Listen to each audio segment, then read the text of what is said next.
Hello everybody, what's going on? I'm Gav the Master 974 back again today doing another source short video, and I've got another viewer requested video today, or at least a former viewer request, because this is from Mr. Whopper, who wants to know how to fix the auto jumping functionality that was supposed to be included in Half-Life 2.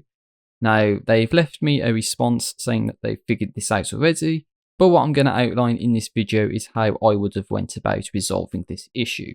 So I'm inside Visual Studio as per usual in the game's solution.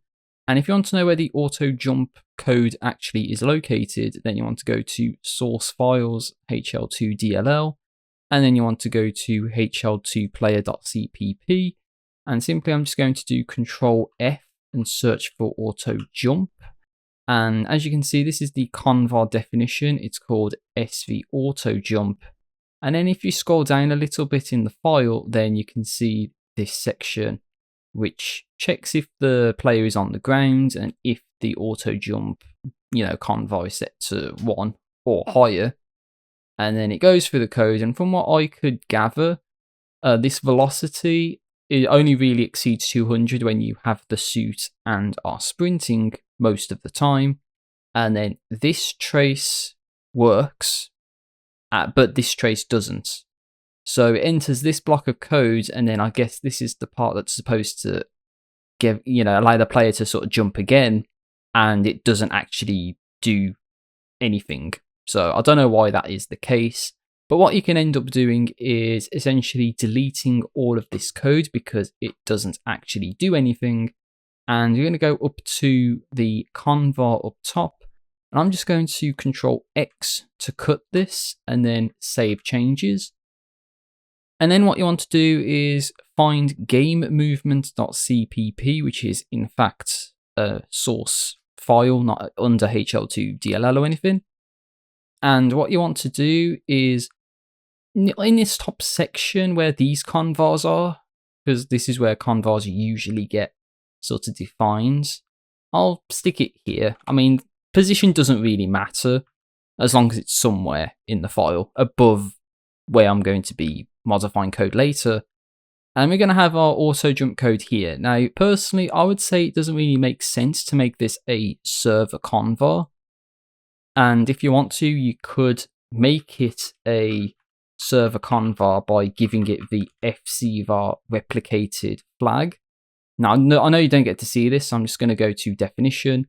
You can check iconvar.h for a bunch of convar related flags and other con command flags.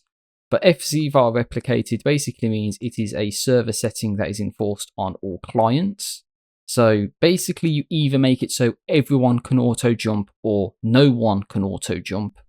Alternatively, what I feel makes more sense is to name this to CL auto jump to effectively make it a client convar instead. And what we can do is we can change this fcvar replicated to fcvar client DLL, which basically means it is something that is on the client. So it's up here somewhere, defined by the client DLL, like other client convars that exist in the source code. So that would be change number 1. And I'm just going to search for line 2409, where we see this line that talks about no pogo sticking. Essentially, this is inside of the check jump button function. And if the jump button is getting held, then we don't want to be jumping all the time. But what we can say here is we can expand this if statement to include a check for the auto jumping convar that we just copied into here. So essentially, if we are holding the jump button and the auto jump value is 0, then yes, we don't want a pogo stick. But if it's set to 1, then we do. So let's see what the consequence of this actually is.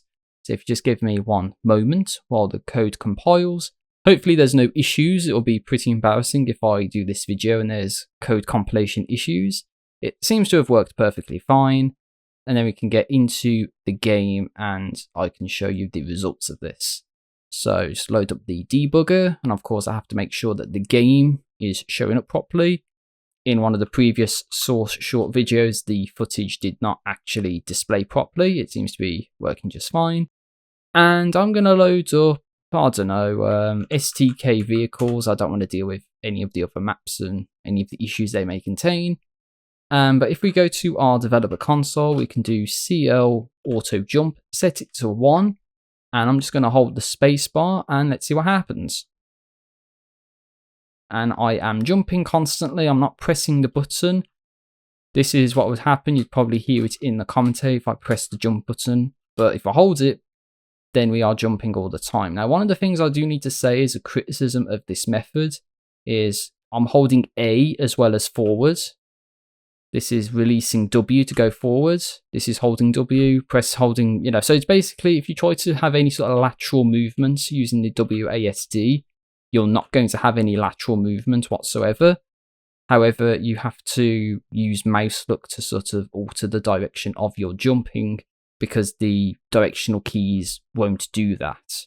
That is the only limitation I would say of doing it this way, but it does work. You can hold the jump button down, and by making it a client convar, not that I can actually check this on my end, it should make it so it's only for specific clients who want to be able to auto jump, and for those that don't want to auto jump, then it's not going to get forced onto them.